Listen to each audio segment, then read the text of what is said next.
Hi everyone, Janet from String Theory here. I'm going to take a minute to show you some tricks and tips on Ravelry to find the perfect project for that yarn that you have just fallen in love with, or maybe you've just rediscovered it in your stash. So I'm going to walk you through just how I search for a pattern.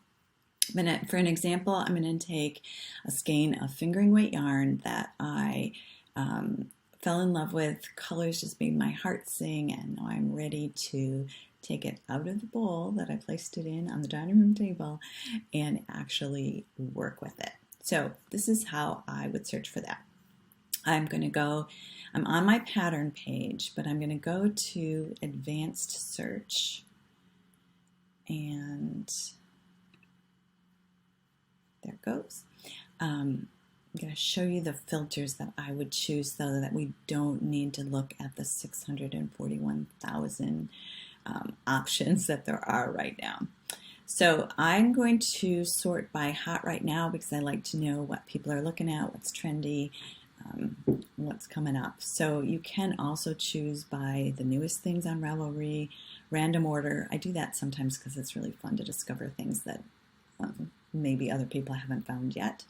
Most favorites or most projects, these are all good ways to sort, but we're going to do hot right now.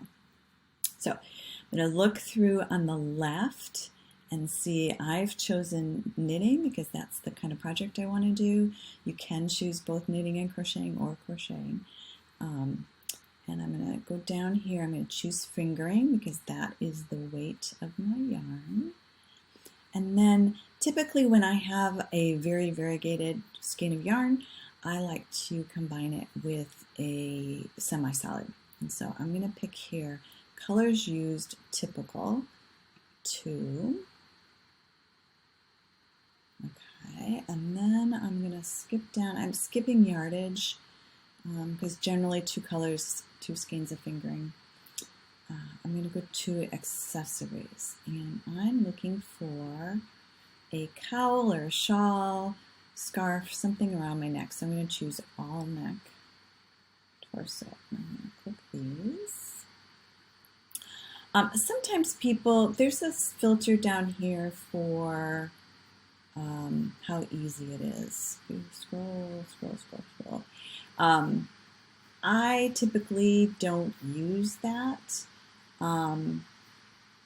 because what's easy for somebody is not easy for another person, and I found a lot of designers just skip that filter option, so it takes things out of the running that might be easy or might be difficult just because the designer did not choose that filter. But I will show you in a minute how you can evaluate for yourself how easy or difficult this pattern is going to be. So we're going to scroll back up to the top and see what we have. You can see the hearts indicate things that I have favorited in the past that I've liked. I'm just going to scroll through and see what it is. Ooh, this limelight. That is in a book, 52 Weeks of Shawls, which sold out before I could get a copy of. So I'm going to pass on that one.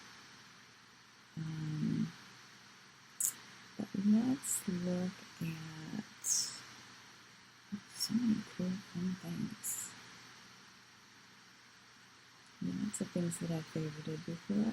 Let's look at Pure Joy by Hohi Locatelli. This looks like it would be really fun. So you've got 2 colors going, and you could do, I think I would do the lighter color in my semi-solid, and then it would be really fun to have just these stripes of really variegated yarn, and then the edge be very variegated.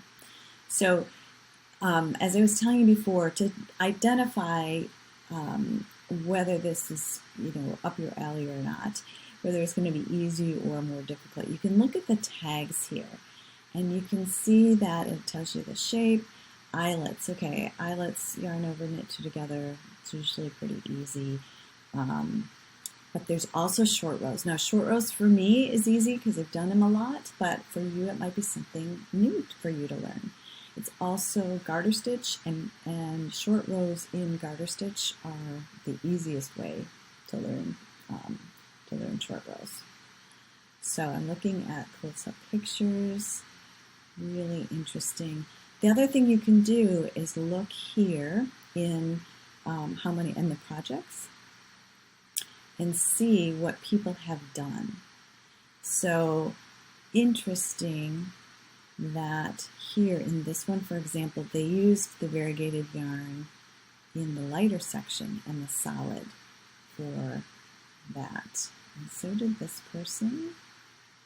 Oh, interesting. I would have done it the other way around. Here, this is the way.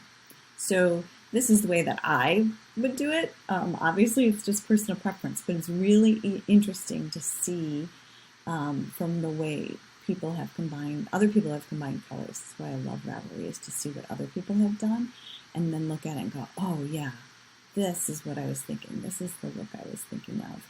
And I think that's pretty cool. So yeah, so sort through, just kind of take a look and see what you like. You can also sort this, so you can do all favorited projects, and it will come up with the ones that other people liked most. Sometimes I also do all helpful projects, because that will give me, if people made modifications or if they had notes, it's really helpful to discover that as well. So you look into that, and then what you can do, we get back to the pattern page, is you can go to these three dots here and scroll down, and the star, you can do remember and compare. And then as you go through these and find several that you like, you can hit remember and compare. And then if you see in this lower right hand corner, there's a star and a number next to it. If you click on that, it will show you the ones that you liked. And then you can see them all on one screen and decide, okay, do I want to, this is something that I looked at earlier. It's a Marie Green. It's got several different stitch patterns in it. Looks pretty cool. This is a slip stitch pattern that I looked at, and I think that might be interesting with a solid and then a variegated and then the pure joy. So I can decide after I've scrolled through, because sometimes you can spend months, hours, weeks looking at different patterns and trying to figure out what it is that you're wanting to do. And I've heard from several people that they find Ravelry kind of overwhelming. So this is a way to take out the overwhelm. And if you decide after looking at this, you're like, yeah, I'm not really sure that I want to do mosaic, for example, you can click those three and you can stop remembering it, and it will come off your list. You can see now I'm down to 2, and if I refresh this, I've got these 2 left over. Also helps if it saves this until you change it. So if you're starting your search one day and then you get interrupted and want to continue another day, you can certainly keep adding to this list. So that's what I've got for you today. A couple quick tips on how to use Ravelry, and I hope you found it useful, and we'll see you again soon. Bye.